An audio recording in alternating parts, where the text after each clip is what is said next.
여러분 안녕하세요. 국어 탄탄대로 장동준 쌤입니다. 우리 친구들 만나서 반갑습니다. 업클래스 특강으로 여러분을 만나게 되었어요. 앞에 업클래스 특강 정말 훌륭한 선생님들의 강의를 쭉 듣고서 이제 제 차례가 됐는데요. 자, 여러분 다시 한번 반갑다는 말씀을 드리고 이 학습법을 제가 준비해봤어요. 중학국어 학습법. 하지만 제가 누굽니까? 뻔한 학습법은 준비하지 않습니다. 그래서 실전적으로 진짜 문제풀이 능력까지 향상시킬 수 있는 그런 정말 무시무시한 정말 실전에 잘 통하는 그런 학습법을 준비해봤습니다. 그래서 탄탄대로 학습법이다라고 이제 준비를 해봤어요. 저의 네이밍이 탄탄대로예요. 탄탄대로. 제가 밀고 있는 네이밍. 그래서 여러분들 국어 공부할 때 걸림돌이 없이 뻥 뚫린 길을 그저 가라고 달려가라고 제가 이제 탄탄대로라는 그런 이제 표현을 쓰는데요. 그래서 국어 탄탄대로 정말 탄탄대로라는 이름답게 학습법 한번 시작해 볼게요. 자, 보시면 이제 어클래스 국어 시작하고요. 간단하게 강사 소개하겠습니다. 원래 제가 이제 강사 소개 잘 안 하는데, 자, 그래도 이제 이 학습법 같은 경우는 이제 저희 강의를 안 듣는 친구들도 이제 볼 수 있으니까, 그래서 간단히 말씀드리면 저는 2009년부터 EBS 중학 프리미엄 이제 국어를 진행했었어요. 그래서 현재는 고등 수능 국어 강사, EBS I 수능 국어 강사로도 활동하고 있고요. 현재는 이제 자사고 교사로 이제 근무하고 있습니다. 그리고 이제 모의고사 출제위원, 전국연합 학력평가가 모의고사예요. 그래서 실제 이제 객관식 문제로 구성되어 있는 이제 모의고사를 출제했고, 그 다음에 2015 개정교육과정 교과서 연구위원으로도 활동했습니다. 그래서 여러분들 교과서 뒤에 보시면 제 이름이 있을 거예요. 그래서 일단은 이런 식으로 제가 여러 가지 활동들을 하면서 이제 수업을 좀 더 단단하게 만들기 위해서 노력을 했거든요. 그래서 전문성을 갈고 닦기 위해서 노력하는 교사다 정도로 이제 이해해 주시면 되겠습니다. 자, 그러면 바로 시작할게요. 자, 업클래스 하면 된다. 그러니까 여태까지 안 해서 못한 거예요. 하면 된다. 장동준의 중학국어 탄탄대로 학습법 지금부터 시작합니다. 자, 순서는 이렇게 돼요. 목차는 내신 대비 전략, 그 다음에 이제 갈래별 학습 전략, 그 다음에 영역별 학습 전략이 되겠습니다. 일단 순서대로 쭉 보시면 되겠는데, 먼저 내신 대비 전략부터 한번 보실까요? 자, 내신 대비 전략은 여러분들이 각자 나름대로 갖추고 있는 어떤 그런 이 방법들이 있을 겁니다. 자기만의 방법들. 근데 이제 제가 제시해드리는 내용도 이제 일반적인 내용들이긴 한데, 만약에 여기서 여러분들이 도움이 될 만한 내용들이 있으면 여러분들의 어떤 그런 공부 방법에 플러스 시켜서 여러분들만의 어떤 그런 내신 대비 전략을 한번 만들어 봤으면 좋겠습니다. 무조건 내 말을 따라라가 아니라 여러분들이 이미 잘하고 있는 거에다가 좀 더 좋은 게 있으면 얹어라. 근데 이미 이렇게 하고 있다면 아주 잘하는 거다. 그렇게 이해하시면 돼요. 자, 그러면 먼저 스텝 1입니다. 빠밤. 자, 먼저 가장 중요한 겁니다. 내신 대비 전략이라고 하면은 이제 제가 이런 말 할 줄 알았죠? 자, EBS 중학 프리미엄 만점 라인 강의 만들으세요. 이렇게 얘기하지 않습니다. 왜냐면 자, 내신 시험을 잘 보기 위해서는요. 출제자인 학교 선생님의 수업을 성실하게 들어야 됩니다. 일단 이게 전제 조건이 돼야 돼요. 왜? 학교 시험의 출제자가 학교 선생님이니까, 내 교과 선생님이니까. 그래서 내 수업에 들어오시는 그런 국어 교과 선생님들의 어떤 그런 수업을 아주 성실하게 잘 들어야 되겠습니다. 이게 기본 중에 기본입니다. 근데 대부분 스텝 1에서 많이 무너진다. 왜? 졸거나 자거나 그죠? 뭐 딴 생각하거나 딴 과목 공부하거나 이러다가는 이제 국어 시험을 망칠 수가 있다. 그래서 기본적으로 절대 졸지 말고 찬물로 세수하고, 자, 수업 시작 전에 찬물 세수하고 바로 이제 딱 준비해서 출제자인 학교 선생님의 수업을 성실하게 듣는 것이 무엇보다 중요하다. 이게 제1 원칙이에요. 자, 이게 됐다고 한다면 두 번째, 빠밤, 복습을 잘해줘야죠. 복습을 잘해줘야 됩니다. 하지만 이제 복습을 혼자 하기에는 참 지루한 게 사실이죠. 물론 자기주도가 잘 되어 있는 학생들은 아마도 이제 잘 이제 복습을 한다고 생각을 할 텐데, 근데 중요한 거는 이제 여러분들이 제일 궁금한 게 그거 아닙니까? 국어 시간에, 그죠? 학교 선생님의 수업을 들었는데 과연 학교 선생님이 중요하게 생각하는 그런 출제 요소는 무엇일까? 사실 학교 선생님의 머릿속이 궁금하잖아요. 어떤 식으로 출제를 하실까? 이제 그런 것들이 약간 이제 부족하단 말이야. 아마도 전략.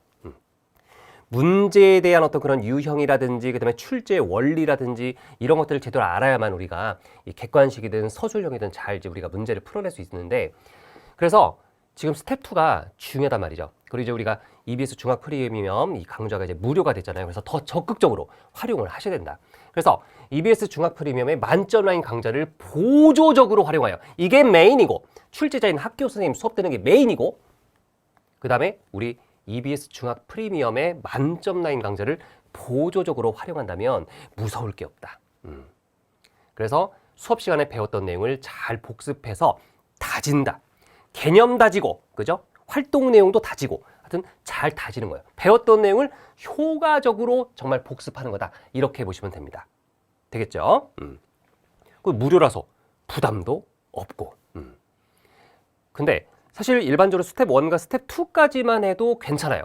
그런데 이렇게만 하면은 완벽하게 만점을 받을 수 있을까? 약간 좀 걱정이 됩니다. 이 정도만 해도 충분히 이제 성취도 A 정도 나올 정도는 될 거예요. 하지만 우리의 목표는 A가 아니야. 우리 친구들 다 들어봤죠? 중학교 때 그냥 생기부에 A 정도 나오는 정도로 국어 A면 된다, 뭐 수학 B A면 된다, 뭐 이런 식으로 A만 되면 된다? 그러면 안 돼요. 만점을 향해서 공부하는 버릇을 들여야만 우리가 나중에 고등학교 가서도 더 쭉쭉 나아갈 수 있는 겁니다. 우리의 꿈을 향해서. 그래서 스텝 3와 스텝 4를 한번 준비해 봤어요. 자, 이렇게 일반적으로 최상위권 학생들은 공부합니다. 어떻게 한다? 일단은 스텝 3는 아마 대부분 하고 계실 거예요. 각 교과서에 보면은, 각 국어 교과서에 보면은 그 국어 출판사에서 만든 자습서와 평가 문제집이 있습니다. 그래서 우리 만점 라인도 이제 평가 문제집으로 이제 강의를 하죠. 예, 그래서 자습서와 그다음에 평가 문제집의 문제를 풀면서 문제 해결 능력을 향상시키고, 그다음에 가장 제가 중요하다고 보는 마지막 스텝 4가 있습니다. 이거죠. 출제자의 입장에서 예상 문제를 만들어 보는 행동을 하면 아주 좋습니다. 무슨 얘기냐? 자, 선생님, 학교 선생님이라면은 여태까지 시험 범위가 이 정도 나갔는데 이 시험 범위 안에서 문제를 어떻게 내실까 하고서 내가 출제자의 입장에서 예상 문제를 만들어 보는 거예요. 그 과정에서 개념이 한 번 더 다져지고 그 다음에 출제자의 마음을 알게 됩니다. 아, 이런 식으로 만들 수 있겠구나. 그리고 가장 중요한 건 내가 출제자 입장에서 예상 문제를 만들어 보고서 내가 그렇게 하는 과정에서 나중에 내 예상 문제가 실제 실전 문제와 거의 유사하거나 똑같을 때 그때 오는 짜릿함은 예술이죠. 예. 아주 큰 성취감을 얻을 수 있습니다. 그래서 출제자 입장에서 예상 문제를 만들어 본다. 물론 짜릿함도 있지만 가장 중요한 것은 내가 배웠던 내용들을 조금 더 제대로 기억할 수 있다. 그런 측면에서 도움이 된다라고 생각합니다. 그래서 스텝 1, 2, 3, 4를 잘 기억하시고 이미 이렇게 하고 있다면 아주 잘하고 있는 거다라는 말씀을 드리고 싶어요. 자, 지금 첫 번째 파트를 끝냈어요. 목차가 3개 있었는데 첫 번째 파트를 끝내는데 여러분 많이 도움이 되시나요? 내신 대비 전략 꼭 기억해 주시기 바랍니다. 자, 그러면 다음은 갈래별 학습 전략인데요. 자, 보시면 이제 국어에도 갈래가 있습니다. 그러니까 영역이라고도 하는데 자, 글의 갈래라고 보면은 이렇게 돼 있어요. 뭐 설명문, 논설문 이런 것들 이제 묶어가지고 비문학이라고 하죠. 그 다음에 현대시 소설 수필을 갖다 이제 문학이라고 합니다. 그래서 여기서는 이제 갈래별 학습 전략을 이제 문법은 빼고, 그죠? 문법이나 뭐 듣기, 말하기 뭐 이런 쪽은 빼고 일단 기본적으로 여러분들이 이제 어려워하는 그런 부분에 해당되는 갈래별 핵심 개념을 한번 이제 말씀드리고자 합니다. 이 얘기를 하는 이유는 실전 우리 기출 문제들을 보면 또 이제 학교 시험 문제들을 이제 보시면 갈래를 묻는 문제가 거의 한 문제씩 무조건 나오죠. 한 세트에 거의. 물론 이제 출제자의 마음에 달린 거지만 일반적으로는 이제 갈래를 묻는 문제가 나오게 되어 있습니다. 그래서 일단은 기본적으로 이런 정도의 기본 이론들은 파악을 해놔야 됩니다. 자, 제가 지금 얘기하는 것 중에서 모르는 게 있다면 그 부분을 공부하셔야 됩니다. 만약에 정말 모르는데 자, 어떻게 할지 모르겠다. 그러면 꼭 제 강의뿐만 아니라 이제 제 강의를 듣든 다른 국어 선생님의 강의를 듣든 무료잖아. 일단 클릭해서 학습방에 담은 다음에 궁금한 거 물어보세요. 예. 근데 저한테 더 물어보시면 제가 더 빠르게 또 이제 답변을 달아드리겠습니다. 이왕 질문하는 거 저한테 하시면 또 좋아요. 예. 저는 개인적으로 질문하는 학생들을 좋아합니다. 왜냐면 질문을 하고 내가 그 어떤 질문에 대한 대답을 해주는 과정에서 둘 다 성장하는, 그죠? 양쪽 학생과 교사가 둘 다 성장하는 그런 기쁨이 있거든요. 그래서 질문을 갖다가 많이 해주시는 걸 좋아해. 그래서 그렇게 말씀드리고, 그럼 일단 설명문부터 보면은 설명문 같은 경우는 이제 어떤 정보를 전달하는 글이잖아요. 그래서 정보 전달, 지식 전달 이런 키워드가 이제 설명문의 또 이제 핵심 개념에 해당되죠. 그 다음에 이해, 독자를 이해하기 위해서 쓴 글이죠. 그래서 독자를 어떤 정보에 대해서, 지식에 대해서 이해를 하게 하기 위해서 쓴 글이다. 그 다음에 객관적인 글이고 명료성, 명료한 글이어야 된다라는 것들. 이 정도가 이제 대표적으로 설명문의 핵심 개념이라고 할 수 있습니다. 그래서 이런 키워드들, 제가 지금 보면 문장으로 줄줄 쓰지 않았어요. 키워드만 제시해서 키워드. 이런 키워드가 나오는 선지를 잘 찾아야 된다라는 것입니다. 그 다음에 논설문 같은 경우는 이제 남을 설득하기 위한 글이니까 설득이라는 키워드가 선지 안에 들어가게 되고요. 논리적이고 주관적인 글이고, 그 다음에 3단 구성. 설명문 같은 경우는 그냥 처음, 중간, 끝이라든지 아니면 처음에, 그죠? 뭐 도입, 전개 뭐 이런 식으로 여러 가지 표현을 쓰는데, 논설문 같은 경우는 확실하게 3단 구성이라고 해서 서론, 본론, 결론의 구성을 쓴다라는 거 기억을 해주셔야 됩니다. 그 다음에 현대시는 뭐 당연히 아시다시피 운율, 그 다음에 또 화자, 심상에 대한 그런 개념을 잘 알아야 됩니다. 운율을 통해서 현대시의 어떤 그런 리듬감이 살아난다. 근데 운율은 어떻게 형성된다? 반복을 통해서 운율이 형성된다라는 것들. 그래서 운율 형성 요소에 대한 그런 기본적인 개념을 알아야 됩니다. 물론 자, 만점 라인을 여러분들이 각자 출판사에 맞춰서 수업을 듣게 되면 이런 내용들을 다 설명을 해드려요. 그러니까 지금 제가 말씀드리는 것은 지금 이걸 외우라는 게 아니고, 지금 우리 친구들 막 적으면서 지금 이제 듣는 친구들이 있는데, 그러지 말고 이런 내용들을 다 만점 라인에서 알려줘요. 그러니까 이거는 알아야 되는 것들이다 라고 이제 그냥 이해만 하시면 되는 거예요, 지금은. 그 다음에 화자. 현대시는 시 속에서 말하는 사람이 있어요. 그죠? 시 속에서 말하는 사람의 어떤 그런 이 정서와 태도, 이런 것들을 이제 파악을 해줘야 되는데, 그래서 화자라는 개념이 중요하고, 심상, 뭐 시각적 심상, 청각적 심상 이런 말 들어보셨죠? 그래서 공감각적 심상 이런 개념들을 알고 있어야만 우리가 이제 문제를 풀 수 있는 경우가 생긴다. 그 다음에 소설 같은 경우는 허구적이죠. 꾸며낸 글이기 때문에 허구성이고, 그 다음에 그럴듯한 어떤 그런 개연성을 가지고 있다. 그 다음에 시점이라고 한다면 우리가 1인칭 시점과 3인칭 시점을 이제 우리가 공부하죠.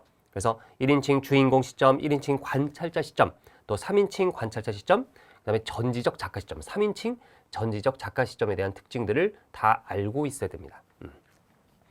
수업 때 다 말씀드려요. 그 다음에 구성 단계, 갈등이라고 하는 것은 이제 소설에 갈등 요소라는 게 존재하죠. 그래서 내적 갈등과 외적 갈등 이런 식으로 나눠서 소설 안에서 드러나는 그런 갈등 양상을 잘 확인해 줘야 됩니다. 자, 하여튼 여기 나와 있는 얘기들도 뒤에서 다시 영역별로 공부 방법 말씀드릴 때 이제 또 얘기해 드리겠고요. 구성 단계는 다들 알다시피 발단, 전개, 위기, 절정, 결말이라고 하는 5단 구성 단계를 기억을 해 주셔야 된다. 지금까지 제가 했던 얘기들 중에서 다 알고 있다라고 한다면 여러분들은 대단한 겁니다. 수필 보면은 이제 수필은 자신의 어떤 그런 경험과 체험을 바탕으로 사실적으로 쓴 글이기 때문에 경험, 체험, 사실적. 그 다음에 이게 좀 어렵죠? 신변잡기적이라고 하는 것은 신은 내 몸이에요. 변은 내 주변이에요. 내 몸 주변에서 일어나는 잡다한 일들을 기록한 거다. 그래서 내 몸 주변에 있는 내 눈이 지금 내 눈이 여기 있잖아요. 그러니까 내가 보고 있는 모든 주변 사건들이 다 수필의 소재가 될 수 있다라는 얘기거든요. 그래서 신변잡기적인 성격을 가지고 있다. 그 다음에 개성적이다. 나의 어떤 그런 이제 이 독특한 경험과 체험을 바탕으로 쓴 것이기 때문에 나의 개성이 잘 드러나는 그런 글이다. 그래서 이런 키워드들이 이제 객관식 선지에 등장하게 됩니다. 그럴 때 당황하지 마셔라 이런 얘기죠. 그래서 갈래별로 한번 이제 이런 설명문부터 시작해서 수필 정도까지 핵심 개념을 파악해 주시는 것은 기본 중에 기본이다. 자, 그러면 이제 오늘 내신국어 학습법의 메인 이벤트죠. 네, 바로 자, 일단 보기 전에 넘어가기 전에 추천 강좌는 중1에서 중3 포텐 국어 개념이라고 제가 또 이제 이거 찍어 놓은 게 있거든요. 예, 그래서 포텐 국어 개념 제 강좌를 또 이제 보시면 이런 내용들에 대해서 더 잘 이해를 하실 수 있을 것입니다. 이제 진짜 오늘의 메인 학습법인데요. 바로 영역별 학습 전략입니다. 지금부터가 진짜예요. 그래서 잘 듣고 적용해 보시면은 많은 도움이 될 겁니다. 자, 보시면 먼저 문법부터 말씀드리겠습니다. 우리 친구들이 가장 짜증내하는 문법이에요. 왜? 사실 문법은 좀 과할 정도로 이제 개념을 갖다가 이제 억지로 외워야 되는 부분들이 분명히 존재합니다. 그래서 특히 음운 같은 경우, 뭐 이제 자음의 체계라든지 모음 체계 이런 거 배울 때는 정말 머리가 아프죠. 그러니까 약간 이런 생각도 들 거예요. 이런 걸 왜 굳이 이거 다 아는 내용인데 왜 배워야 되나? 너무 학문적으로 너무 깊게 들어가는 거 아니냐. 하지만 이런 걸 배우면서 우리가 문법에 대한 이해를 함으로써 이게 우리 어떤 그런 문장 능력이라든지 화법 능력으로도 이제 이어지는 거기 때문에 배우는 거거든요. 그래서 결국은 문법은 배워야 되는 게 맞아요. 그런데 문법을 배울 때 어떻게 하냐면 우리 친구들이 그냥 무조건 외우려고 그래. 그냥 억지로 억지로 머리에 막 지식을 갖다가 구겨 넣으려고 해요. 그러면 안 됩니다. 먼저 확실하게 이해하고 선이해, 그 다음에 후암기입니다. 이해를 하지 않은 암기는 바로 사라집니다. 머릿속에서. 사상 누각이에요. 그래서 모래 위에 지은 집이란 말이에요. 금방 무너져요. 그래서 먼저 이해를 하고 그 다음에 암기를 하는 것이 가장 중요하다. 그리고 잘 보면 문법이 영어 문법이 아니에요. 국어 문법이죠. 그래서 제대로 이해만 한다면 암기는 자동으로 됩니다. 신기하게도. 왜? 우리는 어렸을 때 말이죠. 문법을 억지로 배우지 않고도 우리말을 잘해요. 그죠? 글도 잘 쓰고. 그 왜 그래요? 그 왜 그런 거야? 그 자연스러운 거예요. 그래서 이미 우리가 자연스럽게 문법상을 알고 있는데 이걸 이제 학문적인 용어로 자꾸 이렇게 배우다 보니까 어려움을 느끼는 건데요. 하지만 그런 용어들을 이해를 하면서 접근하면은 자동으로 암기가 된다. 왜? 우리가 우리말을 쓰는, 그죠? 국어를 사용하는 그런 사람들이니까. 그래서 걱정하지 마시고 선이해, 후암기를 기억해 주시면 좋겠습니다. 그래서 첫 번째 보시면 이해 없이 암기할 경우 응용 문제를 절대 풀 수 없다. 교과서 나와 있는 그런 사례들은 접근할 수 있지만 실제 시험에서 교과서에 있는 사례만 나오던가요? 아니죠. 교과서에 없는 다른 사례를 주면서 이 사례에 쓰인 문법 개념이 뭐냐라고 물어보죠. 그러니까 이해 없이 그냥 암기만 하면은, 그죠? 개념을 이해하지 않으면은 약간 새로운 사례를 제시했을 때 접근을 못한다. 공감되실 겁니다. 그래서 어떻게 하라? 자, 두 번째 잘 보세요. 스스로 개념을 정리하고 문제풀이를 통해 개념이 어떻게 문제로 구현되었는지를 확인해야 됩니다. 그래서 문제를 풀면서, 그러니까 개념을 다 익혔다 하더라도 문제 풀 때 적용이 안 될 수가 있어. 근데 틀리는 걸 두려워하지 말고 적용을 해보세요. 이게 어떤 식으로 개념을 활용해서 문제가 이렇게 나온 거지? 이거를 분석해보면 좋습니다. 근데 이걸 이제 혼자 하는 것은 좀 어렵기 때문에 그래서 제가 추천 강좌를 좀 보여드릴게요. 두 개가 있는데 제가 강의를 좀 많이 찍었어요. 왜냐면 이제 오래됐잖아요. 그래서 일단 제 강의가 있습니다. 30일 완성 숨마준이요. 중학국어 문법. 책이 유명하죠. 그래서 이제 기본과 심화 과정을 제가 다 진행을 했었고요. 그 다음에 우리 강용철 선생님, EBS TV중학에서도 이제 나오시는 강용철 선생님께서 빠작 중학국어 문법 강좌도 이제 찍으셨어요. 그래서 둘 중에 여러분들이 선택해서 이제 보시면 되겠습니다. 두 개를 다 보셔도 돼. 무료니까 언제든지 보시면 됩니다. 그 다음은 운문문학인데요. 자, 운문문학이라고 하면은 여러분들 되게 좀 생소하다라고 생각할 수 있는데 현대시랑 고전시가를 얘기하는 겁니다. 현대시와 고전시가. 고전시가는 이제 시조 같은 거 얘기한다고 생각하면 되는데, 자, 이거는 내용과 형식을 중심으로 이제 감상을 하는 게 중요합니다. 그러면 이제 내용은 어떻게 하고 형식은 어떻게 하느냐 제가 말씀드릴게요. 자, 내용이라고 하는 것은 화자가 있어요. 현대시든 뭐 고전시가든 이런 운문문학에서는 화자라는 개념이 존재합니다. 그래서 그 화자가 어떤 상황에 처해 있는가, 그 어떤 상황에 처해 있는데 그런 상황에서 어떤 정서, 어떤 감정, 그리고 어떤 태도를 보이느냐. 그래서 우리가 상정태라고 합니다. 화자가 누구인지 알아내고 그 다음에 화자가 어떤 상황, 어떤 정서, 어떤 태도를 가지느냐, 상정태를 파악하는 게 중요하다라고 얘기를 하죠. 근데 제가 여기서 한 가지 팁을 드릴게요. 화자의 상황은 대부분 이제 부정적인 상황들이 많아요.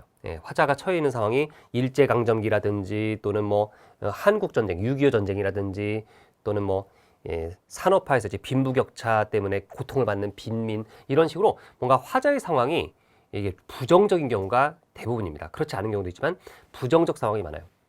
그래서 예를 들면 이제 부정적 상황에 처했다고 하면 그 부정적 상황에 대해서 어떤 정서를 가지느냐, 그냥 체념하느냐, 아니면 이 부정적 상황을 극복해야지 라고 이렇게 극복 의지를 가지느냐, 뭐 이런 식으로, 그죠? 그런 정서, 그죠? 뭐 태도. 근데 어떤 시에 따라서 정서만 나올 수도 있고 뭐 태도가 안 나올 수도 있고 또 왔다 갔다 하는데 일반적으로 같은 상황, 정서, 태도가 고루 잘 갖춰진 그런 작품들이 교과서에 나오죠. 그래서 이런 것들을 이제 만점 라인 강의에서 하나하나씩 정리할 때 여러분들이 이해하고 납득되는 그런 이제 학습을 하시면 됩니다. 한마디로 잘 정리를 해서 해놓으면 우리가 문제 풀 때 어려움이 없고요. 그래서 우리가 이제 감상할 때도 그냥 막 감상하는 게 아니라 화자의 상황과 정서와 태도 이런 것들이 무엇인지를 갖다가 무엇일까라고 생각하면서 감상하시면 좋다는 거예요. 그 다음에 대부분은 아마 이제 1번보다는 형식적인 면에 아마 고민이 많을 거예요. 왜냐면 사실 내용 같은 경우는 학교 선생님 그리고 이제 이 EBS 만점 라인 강의에서도 잘 정리를 해주니까 문제가 없는데, 자, 형식 같은 경우는 늘 긴장이 되는 그런 부분일 거예요. 뭐 비유라든지 상징, 반어, 역설 등 이렇게 다양한 어떤 그런 표현법, 표현상 특징 문제가 나올 때 우리 친구들이 어려워하는데, 자, 이런 것들도 우리가 이제 만점 라인에서 다 잡아줘요. 그래서 이런 표현법이 활용됐음을 파악하면 됩니다. 그러면 어려움이 없죠.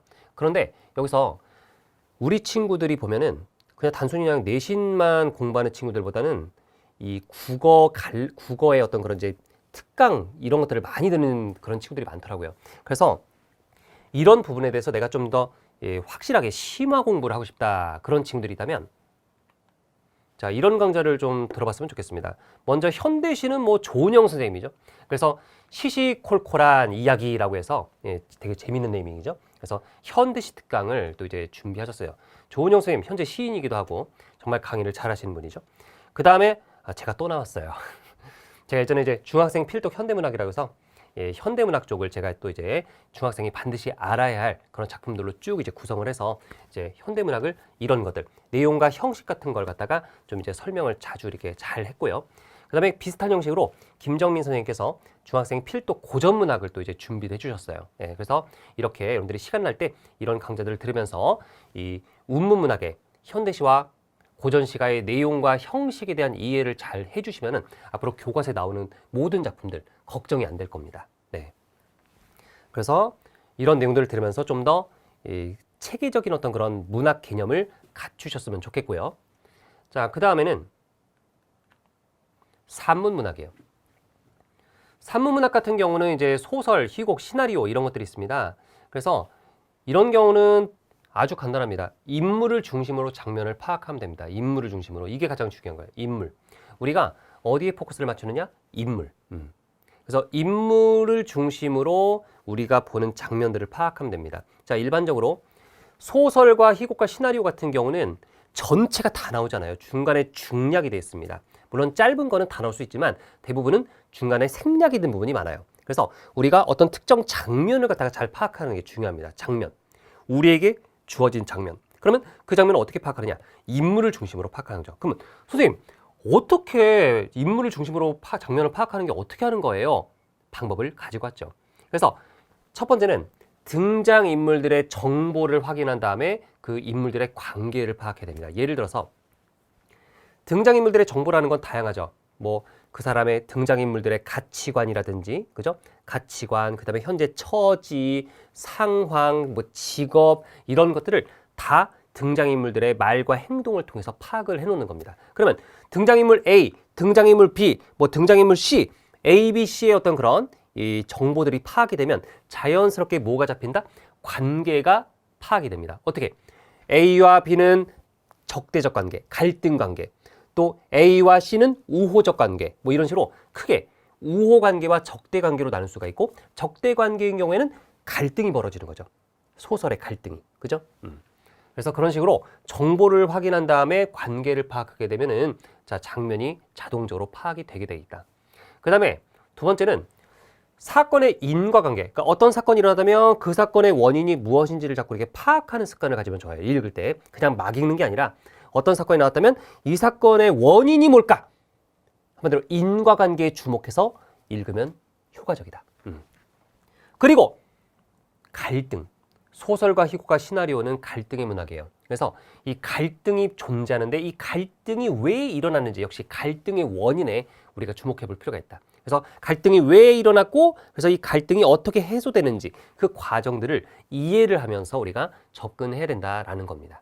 그래서 자, 산문문학 같은 경우는 그러면 선생님 근데 알겠는데요. 제가 해볼 건데 그래도 좀 뭔가 EBS 중학 프리미엄에 도움을 받고 싶다. 그런 친구들이 있겠죠. 그래서 제가 또 이런 것들을 좀 찾아가지고 보여드리는데요.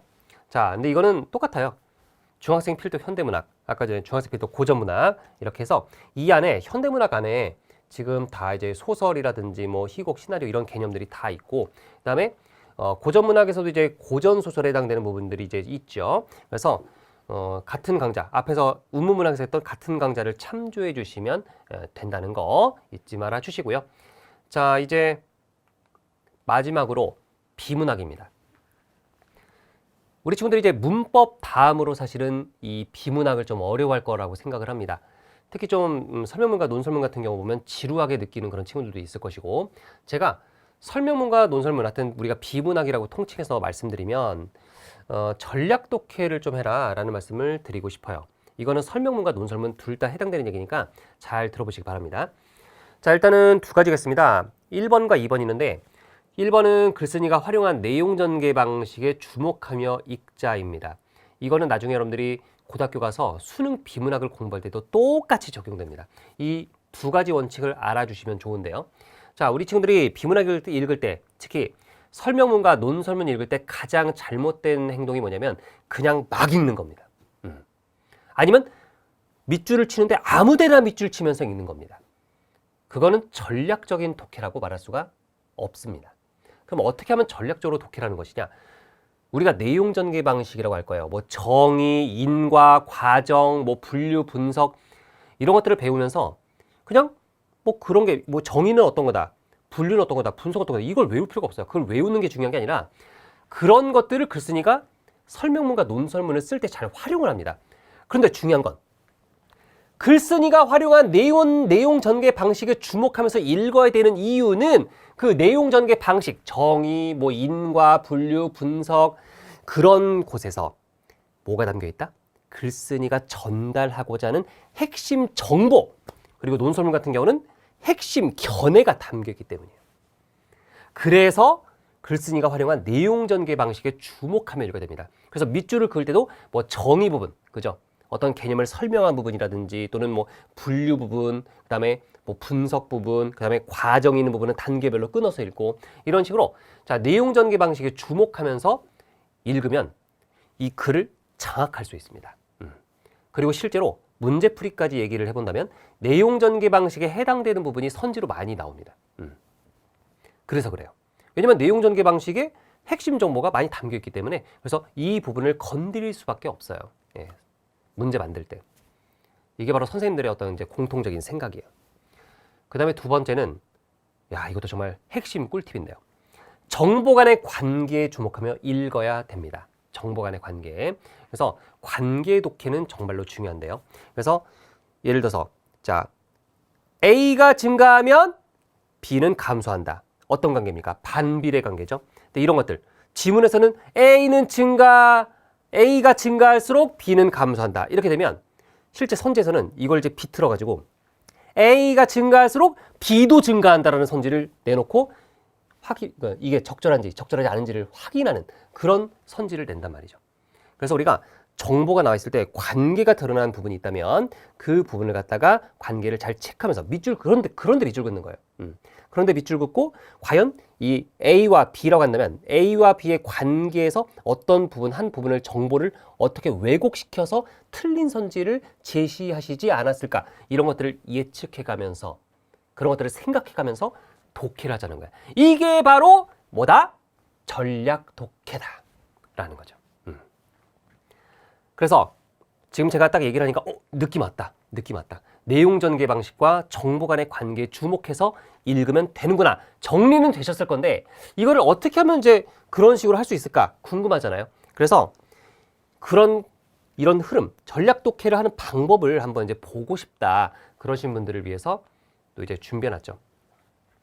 지금 독해 같은 경우는 이제 저도 지금 이 비문학 읽기 강좌를 이제 준비하고 있지만 현재 강좌는 생각 읽기, 중학국어 생각 독해라고 해서 이제 김정민 선생님과 우리 최경일 선생님이 함께 지금 이제 준비한 강좌가 있고, 그다음에 25일 완성 순마준이요. 자, 중학국어 비문학 독해 이소유 선생님께서 또 이제 이렇게 강좌를 여셨어요. 그래서 이런 것들을 보시면 지금 여기 내용 전개 방식과 정보 간의 관계에 주목하는 그런 독해 방법을 배우실 수 있을 거라고 생각합니다.